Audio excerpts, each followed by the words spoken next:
안녕하세요. 주식맘사TV입니다. 6월 16일 목요일 오늘의 종목 리뷰 및 내일의 관심 종목에 대해서 말씀드리겠습니다. 자, 금일 새벽 마감한 미국장 나스닥이 2.5% 상승이 나왔죠. 금일 새벽 미 FOMC 회의 결과가 있었습니다. 거기서 금리를 0.75% 인상시키는 자이언트 스텝이 나왔습니다. 여기까지는 장에서 예측된 수준이었습니다. 금리를 이렇게 크게 상승시킨다는 건 악재이긴 하지만 그 전에 이 악재가 반영되었다라고 시장은 판단한 것 같습니다. 그로 말미암아서 나스닥이 2.5% 이렇게 기술적 반등이 나왔습니다. 하지만 오늘 우리나라 증시뿐만 아니라 아시아 증시 반등의 폭이 그다지 크지 않았습니다.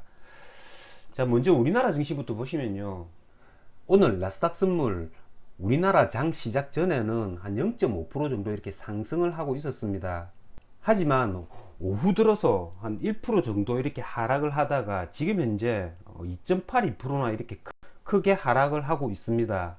미국 나스닥 어제 종가가 11,000포인트로 이렇게 양봉을 만들었지만 지금 현재 나스닥 선물이 하락폭만큼 하락을 한다면 다시 한 번 더 이 저점을 테스트할 수 있다는 거죠.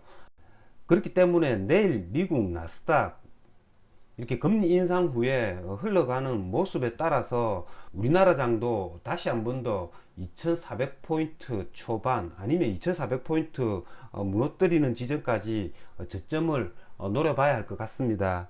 그러면 종목 하나하나 보시면서 말씀드리겠습니다. 자, 첫 번째 종목은 PCB 관련주들입니다. 자, 저는 어제 PCB 관련주들을 종가 분할 하지 않고 시초가에 신텍을 매수를 했습니다. 시초가가 2.63% 이렇게 상승해서 시작을 했고요. 어제 방송에서 말씀을 드린 것처럼 한 2% 정도 높게 매수를 하더라도 얘네가 시초가를 깨뜨리지는 않았어야 합니다. 아침에 한번 이렇게 시초가를 깨뜨리더라고요. 그래 놓고 그 뒤에 두 번째로 이렇게 시초가를 깨뜨리는 이 지점, 이 지점에서 매도를 했습니다. 자, 왜냐하면 대형 우량주들 전체적으로 대부분 이렇게 음봉이 나왔고요. 지수 전체도 밀리는 모습을 만들었기 때문에 제가 생각했던 지수의 모습이 전혀 아니었다라는 거죠. 그래서 손절매를 할 수밖에 없었습니다. 신텍 여기서 내일 다시 한번 이 저점 무너뜨린다면 이런 지점 39,000원대 초반 이런 지점까지도 한번 생각을 해야 되겠죠. 대덕전자도 오늘 긴 음봉을 만들었죠. 이렇게 올라야 될 자리에서 긴 음봉을 맞으면 이런 자리는 매수의 자리가 되지 않습니다. 그렇기 때문에 대덕전자 같은 경우에도 이런 자리죠, 27,500원 이런 자리 지켜줄 수 있는지 여부가 중요하겠고요. 이런 자리 만약에 깨진다면 25,000원 초반대까지도 기다릴 수 있어야 한다는 거죠. 어쨌든 대덕전자, 신텍, PCB 관련주 계속 관심의 대상은 되고 있습니다. 자, 다음 태양광 관련주들인데요. 오늘 전체 시장이 반등을 해줘야 될 자리에 반등을 못하고 음봉을 맞다 보니까 OCI도 이렇게 음봉이 나왔습니다. 어제 그저께와는 달리 이렇게 아랫꼬리를 만들지 못했다라는 거죠. 자, OCI 수급을 보시면 그동안 쭉 순매수를 했던 연기금과 사모펀드 여기에서 일부 물량이 나왔습니다. 하지만 그렇게 큰 물량은 아니고요. OCI 같은 경우에도 11만 5천원 이런 자리 지켜줄 수 있는지 여부 중요하겠고요. 이런 자리에 만약에 내일 온다면 매수 한번 고려해 보겠습니다. 자, 하나솔루션 같은 경우에는 오늘 여전히 이렇게 기관 외국인 수급이 들어왔죠. 하나솔루션은 어제와 비슷하게 37,000원 초반대에서 이렇게 아랫꼬리를 만들었고요. 하나솔루션도 마찬가지입니다. 내일 OCI처럼 기관의 일부 물량이 이렇게 나올 수 있다라는 거죠. 그러면 하나솔루션 같은 경우에는 36,700원 이런 자리가 되겠죠. 이런 자리 지켜줄 수 있는지 여부 살펴보면 될 것 같습니다.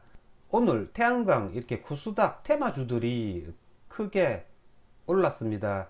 이 수급주들은 아무래도 이렇게 지수의 영향을 받기 때문에 못 오른 경향이 있고요.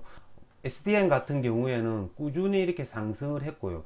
자, SDN은 이 외국인이 100만 주 순매수를 했습니다. 뭐 프로그램을 통해서 오후에 이렇게 100만 주를 매수를 하는 게 보였고요. 저 같은 경우에는 아침에 대명에너지를 거래를 했습니다. 뭐 대명에너지 같은 경우에는 시초가가 7% 갭을 띄워서 시작을 했고요. 시초가를 뚫어주는 이 부분이었죠. 이 부분에 18,200원 이 부분에 매수를 해가지고 얘네들도 한 5% 정도 수익 실현하고 나왔습니다. 제가 대명에너지를 이렇게 거래를 한 건 뭐 지난 방송에서도 말씀드렸지만 이 대명에너지는 뭐 태양광 관련주들이기도 하지만 신규주죠.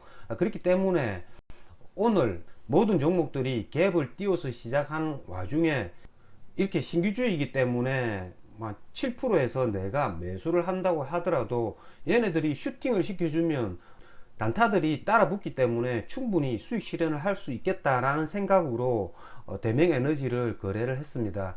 어쨌든 대명에너지 같은 경우에는 뭐 장중 한때 20%까지 이렇게 상승을 했다가 종가는 10% 상승 마감으로 끝났습니다. 자, 대명에너지 뭐 저한테 굉장히 효자 종목인데요. 또 주식을 하다 보면 굉장히 궁합이 잘 맞는 종목이 있습니다. 저 같은 경우에는 대명에너지가 몇 번에 이렇게 수익을 갖다 주는 효자 종목이 아닌가라는 생각이 듭니다. 뭐 지금 현재 이렇게 나스닥 선물이 안 좋다 보니까 뭐 태양광 관련주들 시간의 가격에서 이렇게 전체적으로 하락이 나오고 있습니다. 뭐 SDN 같은 경우에는 이 외국인들이 다 빠져나가야 됩니다. 이 외국인들이 다 빠져나갔을 때 2600원 전저점 이 자리 지켜줄 수 있는지 여부 보고 판단을 하도록 하겠습니다. 오늘 그나마 이 수급주들 가운데 2차전지 소재주들이 나름 괜찮았습니다. 요즘처럼 이렇게 약세장일 때는 오늘 이렇게 강했던 수급주들 이런 애들을 관심을 가져야 할 것 같습니다. LNF 뭐 20일 이동 평균선까지 이렇게 올라와 주었고요. 뭐 코스모 신소재 그리고 뭐 대주전자 이런 애들 8% 6% 이렇게 상승을 해 주었기 때문에 내일 장이 뭐 하락을 한다면 2차전지 소재 테마도 가격 조정 받는다면 저점 매수 고려 대상이 될 수 있다는 겁니다. 자, 다음은 신규 상장주인데요. 신규 상장주의 대장 공구먼은 시초가 8% 정도에 시작했다가 한번 이렇게 아침에 슈팅 해주다가 11시쯤에 이렇게 급락이 나오면서 종가상 16% 하락 마감했습니다.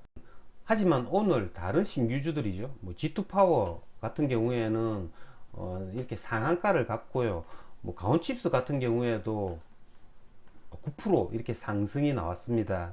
뭐 저 같은 경우에는 오늘 뭐 따로 이렇게 신규주를 거래하지를 않았습니다만은 제가 생각하기에는 공구먼이 깨지면 뭐 다른 G2파워나 가온칩스 이런 신규주들도 같이 무너지지 않을까라고 생각은 했는데요. 제 예상이 완전히 이렇게 빗나갔습니다. 오늘 G2파워 거래 대금을 1,800억 원어치 이렇게 터뜨리면서 상한가를 갔고요. 뭐 가온칩스도 3,870억 원어치나 이렇게 거래 대금을 터뜨리면서 9% 상승을 해 주었습니다. 하지만 시간의 가격에서는 지금 거의 한 4% 정도 이렇게 하락을 하고 있죠. 그러면 G2파워 같은 경우에는 뭐 내일 뭐 31,000원대 뭐 이 자리 아침에 급락을 하면 단타폭은 나오지 않을까라는 생각이 듭니다. 뭐 가온칩스도 뭐 지금 현재 시간의 가격이 34,900원이니까요. 내일 오늘 저점이 뭐 33,500원대 뭐 이런 자리에 오면 뭐 가온칩스도 충분히 거래를 할 수 있다는 거죠. 내일 아침에는 뭐 단타폭은 충분히 나오지 않을까라는 생각이 듭니다. 자, 이상으로 종목 리뷰는 마치겠고요. 자, 여러분 요즘 장이 굉장히 어렵습니다. 작년, 재작년처럼 이렇게 큰 수익을 낼 수 없다면 하루하루에 뭐 조금씩의 수익을 누적시켜 나가는 방법이 좋지 않은가 라는 말씀을 드리면서 주식마법사TV를 마치겠습니다.